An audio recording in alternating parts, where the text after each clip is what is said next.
আসসালামু আলাইকুম। আজকে কে কি করছেন কার বাবুর জন্য? আমি আমার বাবুর জন্য একটা পিউরি করছি। এখানে আমি আপেল নিয়েছি, ছোট একটা আপেল নিয়েছি এক টুকরো। দেন এটা হলো কাজু বাদাম, 2-3টা কাজু বাদাম নিয়েছিলাম এখানে। আর নিয়েছি আমি গাজর, এবং এখানে অল্প একটু আমি বিটরুট নিয়েছি।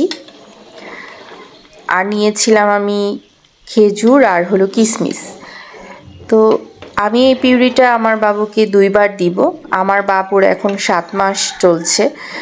সো এই পিউরিটা ওকে আমি 2 বেলা দিব।